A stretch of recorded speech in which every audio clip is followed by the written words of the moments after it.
Hello, students, teachers, parents, history nerds. Hello, everybody, and welcome to Nutshelled History, where we lay out the facts, the good, the bad, and the ugly.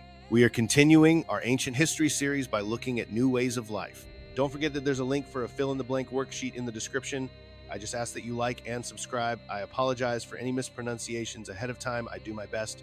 Over time, most hunter-gatherers stopped wandering in search of food. With people staying in one place, the world began to take on many features we recognize today.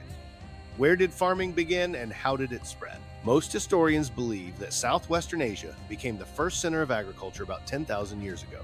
From there, agriculture may have spread west to Africa, north to Europe, and east to South Asia. Agriculture appeared independently in other parts of the world too. Agriculture had both costs and benefits, or good points. Farming required a lot of time and energy, and it was uncertain. If a crop failed, farm families might starve. Farms were also targets for raids. However, farming produced more food and required less land than hunting and gathering. Farming also let people stay in one place and build permanent homes and villages. How did farming change human culture? As farming methods improved, the amount of food that farmers produced each year increased. Some farmers produced a surplus, or more than they needed to feed themselves. When there was a surplus, not everyone in the community had to farm. Some people could specialize or spend most of their time working at a single job or craft, such as making stone into tools, shaping clay into bowls, or weaving wool into cloth. They could then trade the goods they made for surplus food. In the remains of early villages, all the homes are about the same size. Over time, some people accumulated more goods. Greater social differences emerged. How did the first cities begin? The first cities began as farming villages in the Middle East.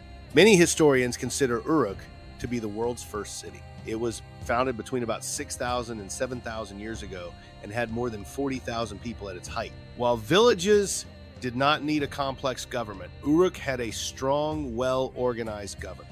Cities such as Uruk also had a complex economy. An economy is the system that a community uses to produce and distribute goods and services. Uruk's economy produced a variety of goods. Traders from Uruk traveled widely. As Uruk became a center of wealth, it had to protect itself from raiders. Uruk was surrounded by a thick wall. And now your recap: once upon a time, humans got tired of the endless camping life and decided to put down roots, literally. Farming first sprouted in southwestern Asia about 10,000 years ago, then spread like gossip across Africa, Europe, and South Asia.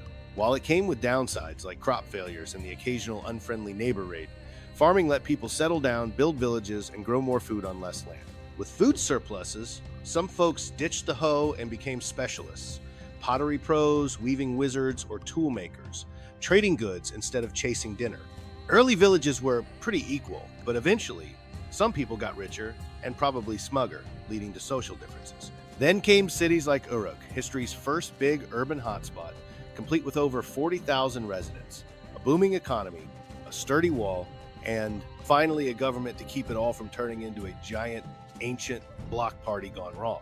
There you have it, folks. That is New Ways of Life Nutshelled. Thanks for stopping by Nutshelled History. Remember to go nuts on those like and subscribe buttons for me, and I'll see y'all next time on Nutshelled History.